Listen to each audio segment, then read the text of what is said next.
गिरजा भी है तू, मेरा मंदिर भी है तू, कोटि कोटि प्रणाम, कोटि कोटि प्रणाम।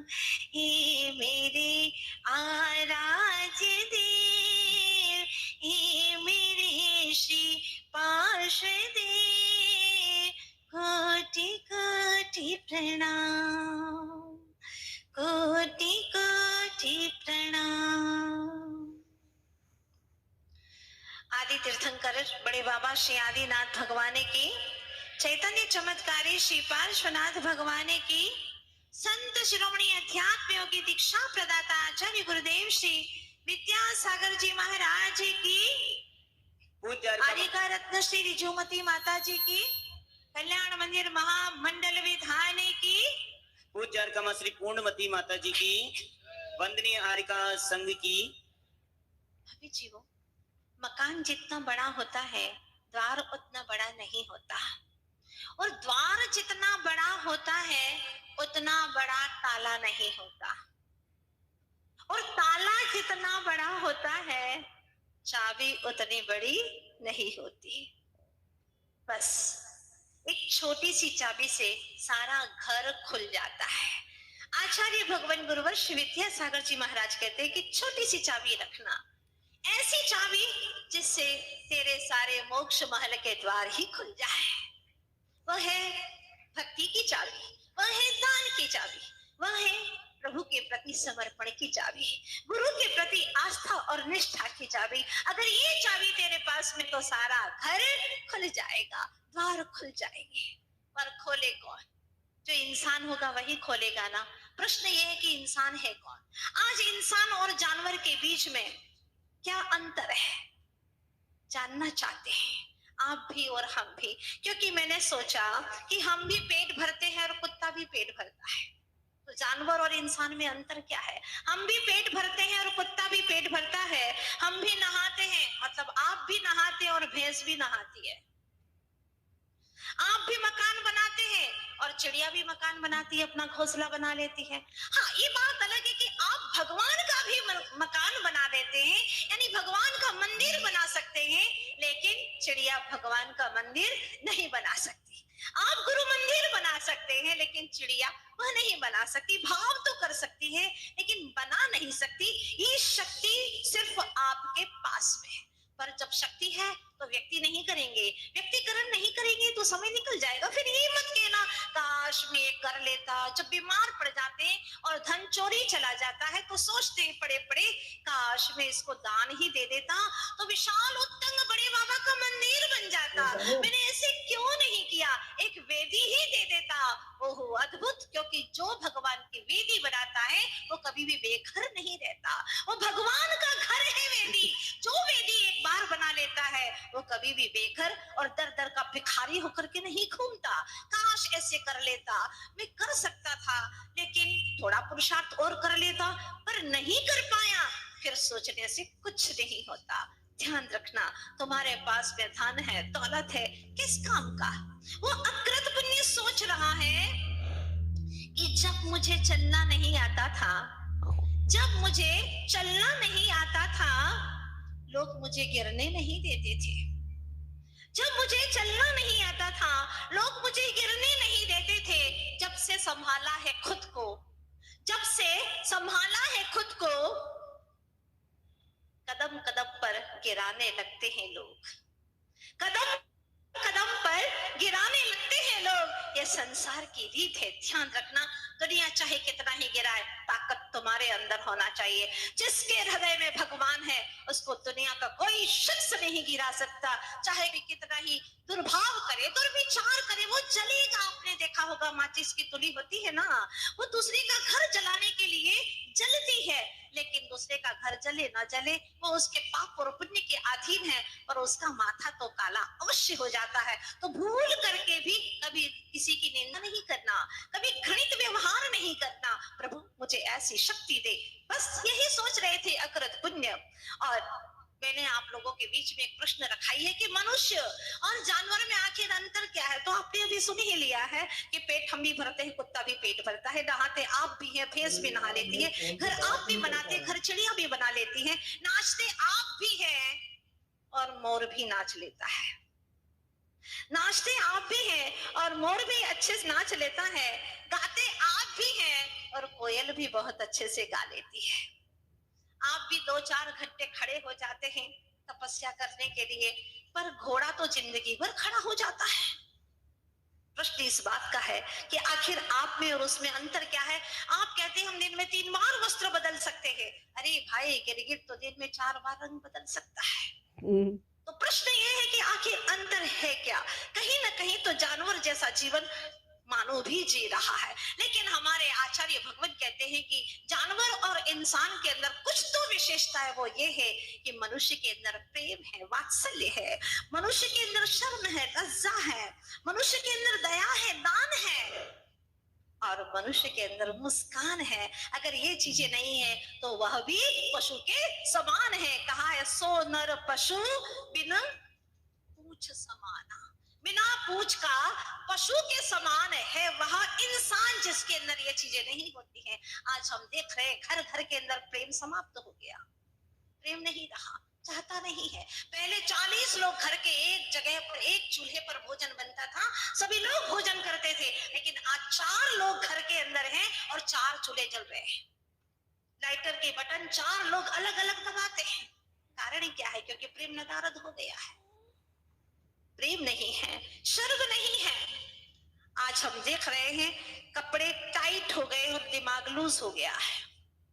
और आज अगर जब हम पाश्चात्य विकृतियों की ओर देखते हैं और वहां की महिलाओं के वस्त्र देखते हैं जो हमारे देश में भी प्रचलित हो गया है, तो लगता है कि अब तो कपड़ों की फैक्ट्री ही बंद हो गई है, कपड़े बनना बहुत कम हो गया है। क्योंकि ऐसे वस्त्र पहन करके जो घूम रहे हैं, लगता है कि ये सारे के सारे अब उनको अगले भाव में निर्वस्त्र पशु तो बनना ही है। तो अभी से ही वह रिहर्सल कर रहे हैं, प्रैक्टिस कर रहे हैं, क्योंकि अगले भाव में तो उन्हें वस्त्र मिलना ही नहीं है। आचार्य भगवान कहते समझ जाओ, तुम मानव हो, बड़ी मुश्किलों से यहाँ तक आए हो और फिर भगवान की भक्ति करोगे नहीं, दया नहीं दिखलाओगे, दान नहीं करोगे, तो तुम्हारे जीवन का आखिर क्या हश्र होने वाला है। सोच लेना, वह अकृत पुण्य विचार करता है, कुछ न कुछ मैंने जीवन में ऐसा पाप किया था जिससे कि मेरी वजह से माँ भी बहुत दुखी रहती है। लेकिन एक बात ध्यान रखिएगा, खूबी और खामी हर व्यक्ति में पाई जाती है, खूबी और खामी हर व्यक्तियों में पाई जाती है। जो तराशता है उसे खूबी नजर आती है, ध्यान देना, जो तराशता है उसे खूबी नजर आती है और जो तलाशता है उसे खामी नजर आती है। अगर आप तलाशने जाएंगे तो अज्ञानी जी भगवान में भी खामी निकाल लेगा, गुरुओं में भी खामी निकाल लेगा, गुरुओं में भी दोष निकाल लेगा, क्योंकि उसकी दृष्टि ही तलाशने की है। इसलिए ध्यान रखना, बस इस भक्ति के दरमियान एक ही भगवान से प्रार्थना करना, प्रभु मैं दोष देखूं, देखूं दोष, लेकिन कर के नहीं, स्वयं के दोष देखूं, ऐसी मुझे शक्ति देना। और वह बात, वह शक्ति मिली थी उस अकृत पुण्य के पास में। अब उसके पास में वो शक्ति आ चुकी थी, क्योंकि करीब समय आ गया था। भूल तो नहीं गए ना, खीर बनने वाली है आज। हाँ, बड़े आनंद के साथ में माँ ने खीर तैयार की है, सवेरा हो गया है और अकृत वहीं पर बैठ गए हैं, पर खीर बनना शुरू हो चुकी है। वह देख रहा है क्या सुगंध फूट रही है। माँ, ये खीर मैं खाऊंगा। हाँ हाँ बेटा खाओगे, धैर्य रखो, ध्यान दो।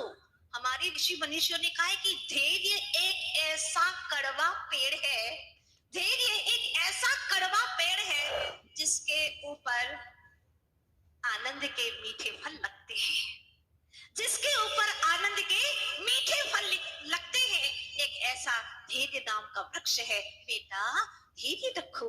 देखो मेरे लाल, मैंने तुमसे कहा था तुमने जीवन में कभी पुण्य नहीं कमाया, इसलिए दर दर की ठोकरें खा रहे हो और आज ये दशा हुई है, इसलिए अब पुण्य कमाने का अवसर आ गया है। दाता बनकर के जीना है बेटा, भिखारी बनकर के नहीं जीना। देखो मैंने तुमको सुनाया था ना, वो सुअर, वो सुकर जिसने मुनिराज को आवास दान दिया था और वह करके स्वर्गों में देव बन गया। तुम तो सिर्फ अपने ही घर बनाते हो, अपने ही घरौंदे बनाते हो और छोड़ करके चले जाते हो, जिसमें विषय भोग की सारे भोग करके पाप कमाया जाता है। लेकिन जो संत का निवास बना देता है तो निश्चित रूप से उसमें सातिशय पुण्य कमा लेता है। वहां पर संत बैठ करके जो ध्यान करते हैं, आराधना करते हैं, निजानुभूति करते हैं, छठवें सातवें गुण स्थान का रस आस्वादन करते हैं और शुद्धोपयोग की भूमिका में रम जाते हैं। 17% हाँ 17% भाग उसको भी फल का मिल जाता है। अपने घर बैठे भाई बनिए के बेटे होना असली, तो घाटे का सौदा मत करना। अपने पास में है गठरी बांध करके और दे देना, ताकि हर कार्य धर्म का होता रहे। आयतनों में यह संत भवन हो, जिन मंदिर हो, जहां जहां जैसी आवश्यकता हो, वो सब कार्य होता रहे। नहीं तो सब छोड़ करके चले जाओगे। एक बार आचार्य भगवान गुरुवर्षी विद्यासागर जी महाराज ने बहुत अच्छी बात कही थी, कमाए नीति से, खर्च करे नीति से और दान करे प्रीति से। काफी वर्षों पहले ललितपुर में एक बात कही थी और आज मुझे प्रासंगिक याद आ गई। कितनी प्यारी बात कही। और हमारे आचार्य भगवान बिल्कुल टेलीग्राफी लैंग्वेज में बोलते हैं, नपे तुले शब्द में बोलते हैं, कमाए नीति से, खर्च करे रीति से और दान करे प्रीति से। बड़े प्रेम से, आनंद उत्साह के साथ में अद्भुत क्षण होता है। उस वक्त सातिशय पुण्य का अर्जन कर लेता है। तो माँ ने कहा, बेटा आज अवसर आ गया है, धीरे रखो, भी बहुत गरम गरम है खीर, थोड़ी सी देर रुक जाओ। मैंने तुमसे कहा था पुण्य कमाना है, और पुण्य कमाने का सबसे बड़ा अवसर है दान। गृहस्थों के लिए सबसे बड़ा कार्य है। तो बेटा अब तुम्हें दान करना है और यह इसके लिए कोई मुनिराज की प्रतीक्षा करना है। माँ मैं दान दे सकता हूँ। हाँ बेटा, तुम 8 वर्ष के हो गए हो और उसके भीतर में भावना जागृत हुई। देखिएगा आप अपने बच्चों को जगाते, बेटा दान करो, पुण्य करो, मंदिर जाओ, अभिषेक करो, उस तुम्हारी सुनता ही नहीं है। क्यों? क्योंकि तुमने गर्भ से संस्कार ही नहीं दिए। माँ ने तो बहुत संस्कार दिए, वह संस्कार भले ही अभी तक उसका पाप उदय था, लेकिन अब पुण्योदय में उसके भाव जागृत हो जाते हैं। कहते हैं ना कि वैसे समझाने से समझता नहीं है कोई, है ना। समझे तो अपने आप से, ना समझे तो किसी पाप से नहीं समझेगा।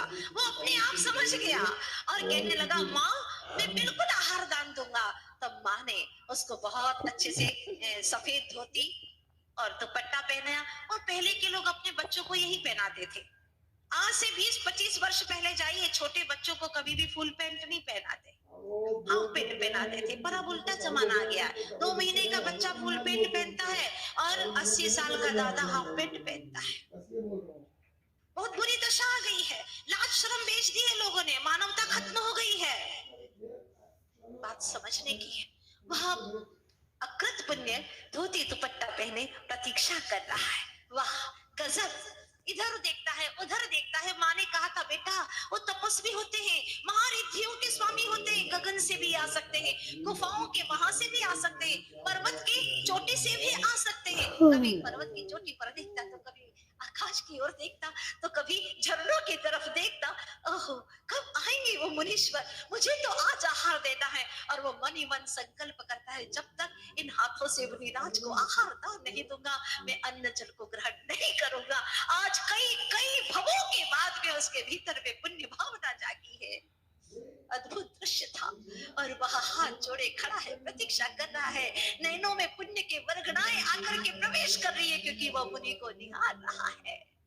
जब हम कभी देव शास्त्र और गुरु की ओर दृष्टिपात करते हैं तो पुण्य वर्गणाओं का सैलाब उमड़ करके आता है। मगर जब विषय भोगियों को देखते हैं और संसार के जितने भी और संसाधन हैं, शरीर के जितने भी संसाधन हैं, उनकी तरफ देखते हैं तो हमारे भीतर में निश्चित रूप से पाप वर्गणाएं आना प्रवेश कर जाती हैं। बस यही स्थिति है। वो मुनिराज को देख रहा है, कहीं तो आएंगे, कभी तो आएंगे, निश्चित आएंगे।